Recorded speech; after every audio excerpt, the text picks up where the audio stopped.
তৃণমূল পরিচালিত বর্ধমানে পুরসভায় পরিষেবা নিয়ে ক্ষোভ।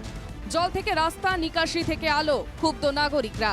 দীর্ঘ 8 বছরেরও বেশি সময় ধরে বেহাল রাস্তা। বিভিন্ন কাজে রাস্তা খোঁড়া হলেও সারাই হয়নি। পথচারীদের নিত্যসঙ্গী দুর্ঘটনা। রাস্তার মতোই একই অবস্থা পানীয় জলেরও। ভার্চুয়ালি জল প্রকল্পের উদ্বোধন করেছিলেন পুর ও নগরায়ণ মন্ত্রী। 3 মাস পেরিয়ে গেলেও জল মেলেনি। পুরনো যে জায়গাগুলো জলের লাইন ছিল বেছানো, সেগুলোতে বিভিন্নভাবে যখন ফাটছে, চাপ পড়ছে এবং এই নতুন লাইন বেছানোর জন্য যে মাটি খোঁড়া হচ্ছে, সেই পাইপগুলো কিন্তু এফেক্ট হচ্ছে। তখন এগুলো মেনটেনের জন্য যখন বলা হচ্ছে, তখন বলছে দেখুন মেনটেন এখন সেভাবে হবে না, নতুনভাবে যখন পুরো কাজ চলবে এবং নতুন লাইন যখন জল এসে যাবে, এগুলো ইনভ্যালিড হয়ে যাবে। বর্তমান শহরের নিকাশি ব্যবস্থারও হারির হাল। শহরের বড় ছোট মাঝারি নালাগুলি বুঝে যাচ্ছে। প্রায় প্রণালী রুদ্র হওয়ায় নোংরা জমে থাকছে। একটুখানি বৃষ্টি হলেই শহরের বিভিন্ন ওয়ার্ডে জলবাসী হয়ে যায়। কোটি কোটি টাকা দুর্নীতি হচ্ছে বলেই অভিযোগ বিরোধীদের। যদিও অভিযোগ অস্বীকার করে পুরপ্রধানের আশ্বাস, পুজোর আগে সমস্যার সমাধান হবে।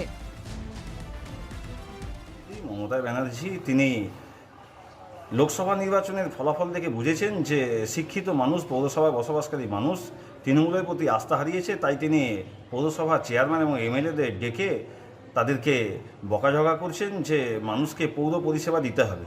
আসলে এই মুখ্যমন্ত্রী তিনি খুব ভালো করে জানেন যে তৃণমূলের নেতারা মানুষকে পরিষেবা দেওয়ার পরিবর্তে নিজেদের কিভাবে আঁখেরে গোছানো যায়, অর্থ লাভ করা যায়, সেই দিকেই তাদের ধ্যান ছিল এবং তার ভাগ কালীঘাট পর্যন্ত পৌঁছেছে।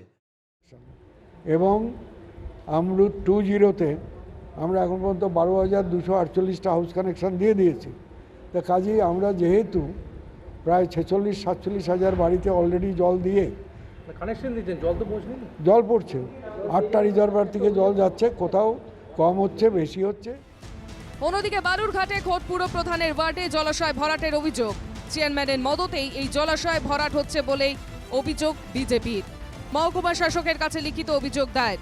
জলাশয় ভরাটের অভিযোগ খতিয়ে দেখার আশ্বাস দিয়েছেন মহকুমা শাসক। পৌরসভার চেয়ারম্যান রয়েছেন সদস্য, ওনার বাড়ির পিছনে জলাশয় ভর্তি হচ্ছে, উনি জানেন না।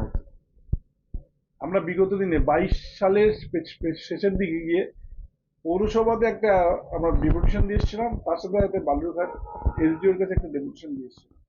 অভিযোগ আমরা জাস্ট পেলাম, আমরা দেখছি, খতিয়ে দেখছি কি করা যায়, সেরকম অ্যাকশন নেওয়া হবে।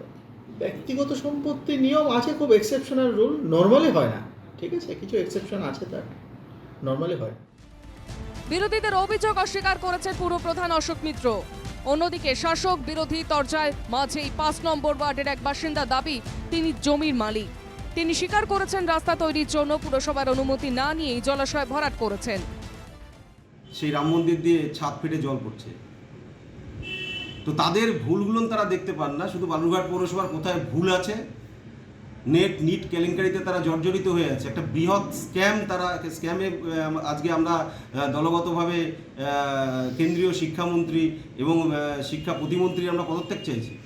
তারা এই সকল জিনিসগুলোকে ঢাকার জন্য বালুরঘাট পৌরসভার কুৎসা অপপ্রচার করার জন্য তারা এই কাজগুলো করে।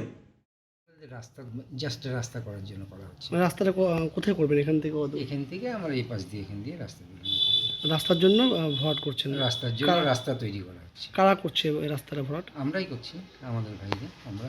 কিন্তু একটা যে নির্দেশ আছে যে কোনো জলাভূমি ভরাট করা যায় না, তো সেটা আপনারা কি মানছেন? কিন্তু পেছনে বাড়িতে আছে, তাদের বেরোতে হবে, তো তাদের জন্য রাস্তা চাই।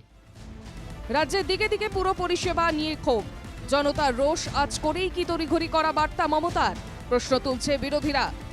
দ্রুত পরিষেবা স্বাভাবিক হোক দাবি নাগরিকদের।